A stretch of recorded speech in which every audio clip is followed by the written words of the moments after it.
Hello दोस्तों, मैं S छाबड़ी फिर से आप लोगों के सामने हिंदी का एक नया टॉपिक लेके आया हूँ जिसका नाम है क्रिया। तो आज हम क्रिया के बारे में विस्तार से अध्ययन करेंगे और सबसे पहले हम क्रिया की परिभाषा याद करते हैं। क्रिया कहते किसे हैं? तो क्रिया का मतलब होता है कार्य का करना, यानी क्रिया का मतलब क्या होता है? किसी भी कार्य को करना। क्रिया यानी करना। तो क्रिया की परिभाषा क्या होती है? तो सबसे पहले हम परिभाषा याद करते हैं।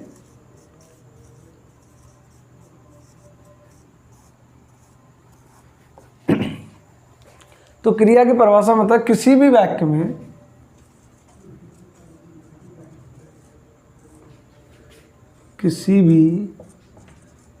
में प्रयुक्त वह शब्द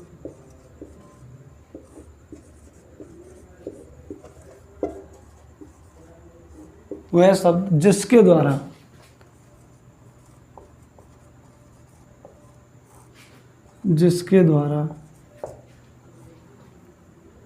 कार्य का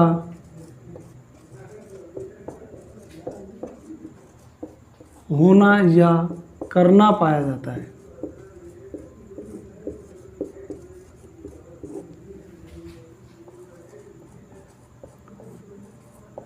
होना या करना पाया जाता है, उसे क्रिया कहा जाता है।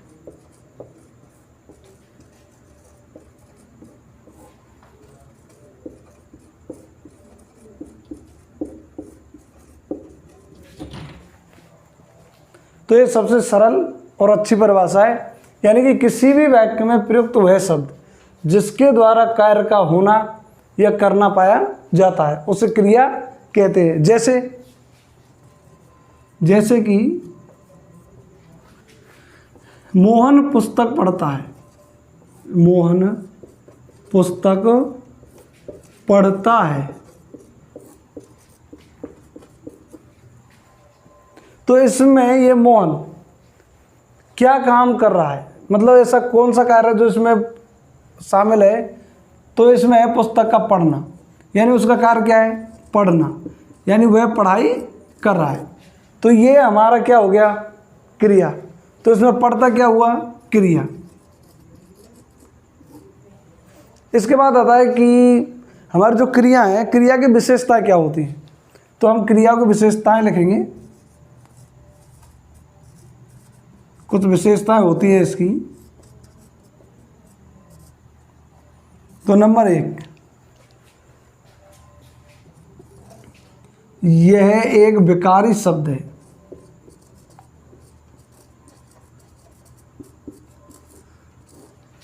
यह एक विकारी शब्द है। मतलब क्रिया कैसा शब्द है? विकारी। विकारी का मतलब होता है जिसमें विकार उत्पन्न हो। जिसमें विकार उत्पन्न हो, विकार हो। विकार का मतलब परिवर्तन, यानी कि क्रिया शब्दों को हम लिंग और वचन, काल आदि के आधार पर इनका परिवर्तन किया जा सकता है। तो दूसरी परिभाषा इससे निकल के आती है, इसका लिंग, वचन एवं काल के आधार पर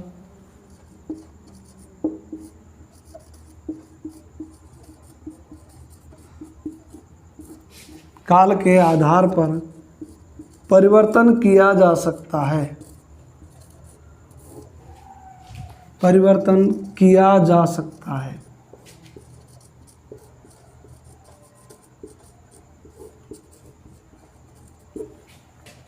यानी कि इनका लिंग, वचन और काल के आधार पर क्या किया जा सकता है? परिवर्तन। नंबर 3 परिभाषा आती है इसके अंतर्गत,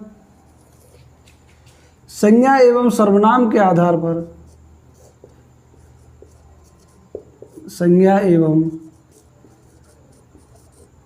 सर्वनाम के आधार पर भी इसका परिवर्तन किया जा सकता है।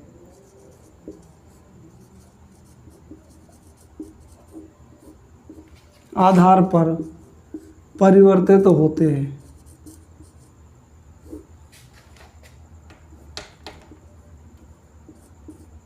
परिवर्तित होती है।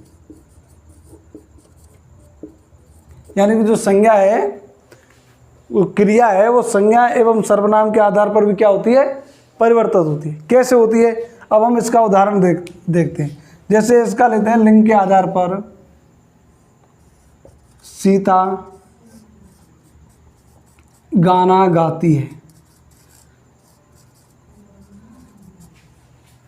दूसरी हम लेते हैं, राम गाना गाता है।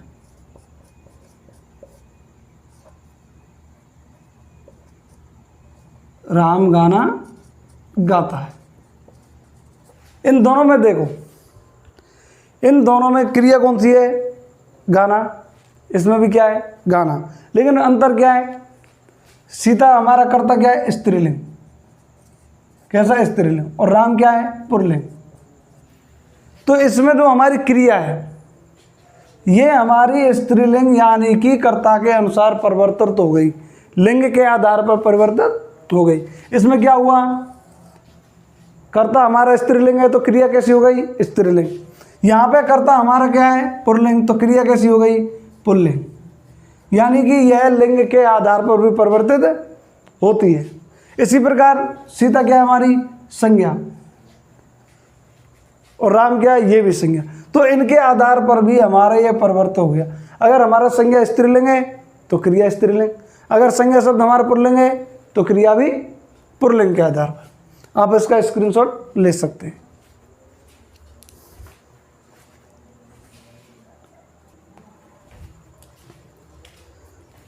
इसके बाद आता है हमारा सर्वनाम के आधार पर क्रिया कैसे परिवर्तित होती है। तो सर्वनाम के आधार पर जैसे हमने उदाहरण लिया, वह पढ़ता है, वह पढ़ता है। और दूसरा उदाहरण आ गया, वे पढ़ते हैं।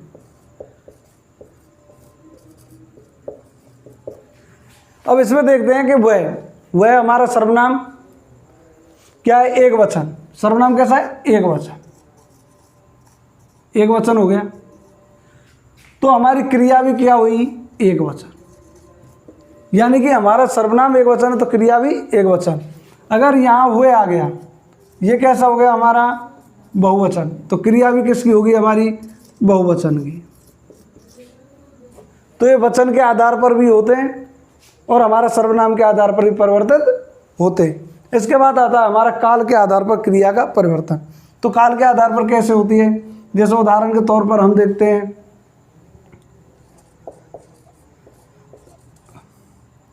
राम पुस्तक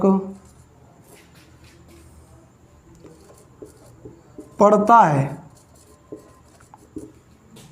और इसमें आ गया राम पुस्तक पढ़ता था। यानी कि अब इस वाक्य में हम देखते हैं कि राम पुस्तक पढ़ता है, यह जो हमारा वाक्य है वो वर्तमान काल है।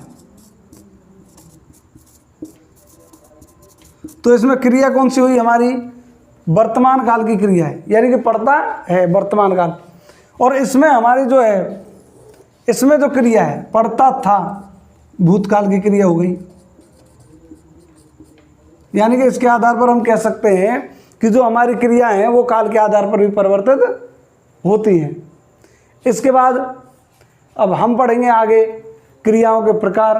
तो क्रियाओं के प्रकार, क्रिया कितने प्रकार की होती है, तो क्रिया होती है हमारी 3 प्रकार की।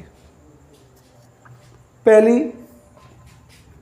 कर्म के आधार पर, नंबर 1 कर्म के आधार पर, नंबर 2 प्रयोग के आधार पर, प्रयोग या संरचना के आधार पर, और तीसरी होती है काल के आधार पर।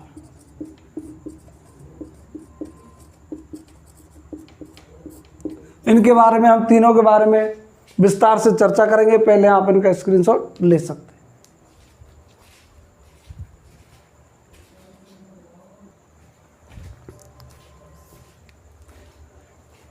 तो इसके बाद आता है दोस्तों क्रिया का वर्गीकरण। तो क्रिया का वर्गीकरण हमने कितने प्रकार से किया, 3 आधार पर। क्रिया का वर्गीकरण कितने आधार पर होता है, 3 आधार पर। वीडियो ज़्यादा लंबी होगी, इसकी वजह से शॉर्ट करने के लिए मैंने ये लिख दिया है पहले, जिससे क्या है कम समय में और ज़्यादा से ज़्यादा बता सकें। तो पहला है कर्म के आधार पर, पहले क्रिया वे कर्म के आधार पर। दूसरा है प्रयोग एवं संरचना के आधार पर, और तीसरा हमारा काल के आधार पर। अब इसमें कर्म के आधार पर हमें दो प्रकार से बांटा, एक अकर्मक और एक सकर्मक। अकर्मक का मतलब जिसमें कर्म नहीं होता, जिसमें कर्म ना हो, और सकर्मक का मतलब होता है कर्म सहित। सकर्मक का मतलब क्या होता है? कर्म सहित। अब इसमें भी अकर्मक और सकर्मक दो प्रकार से बांटे। अकर्मक दो हो गया, पूर्ण अकर्मक और एक अपूर्ण अकर्मक, जिसमें यानी पूर्ण हो क्रिया और जिसमें पूर्ण ना हो। ऐसे ही सकर्मक, पूर्ण सकर्मक और अपूर्ण सकर्मक। अब आता है पूर्ण सकर्मक भी दो प्रकार से, एक कर्मक और इसमें द्विकर्मक, यानी कि वह क्रिया जिसमें एक कर्म पाया जाता हो और वह क्रिया जिसमें दो कर्म पाए जाते, उनको कहते हैं एक कर्मक और द्विकर्मक। इसी प्रकार प्रयोग एवं संरचना के आधार पर आता है सामान्य, जिसमें हम कोई भी सामान्य बात करते हैं। उस प्रकार संयुक्त वाक्य, यानी कि कोई भी क्रिया दूसरे और शब्द से मिलकर बनी हो, उसको कहते हैं संयुक्त वाक्य, यानी एक क्रिया के साथ और दूसरी क्रिया जुड़ना। इसी प्रकार कहते हैं नाम धातु क्रिया है, जो वह क्रिया जो संज्ञा शब्दों से बनती है उसे क्या कहते हैं? नाम धातु। जैसे हाथ से हथियाना, लात से लतियाना, चमक है तो चमक से क्या बनता है हमारा? चमकना। जैसे हमारा चमक शब्द आ गया, इससे क्रिया बनती है हमारी चमकना।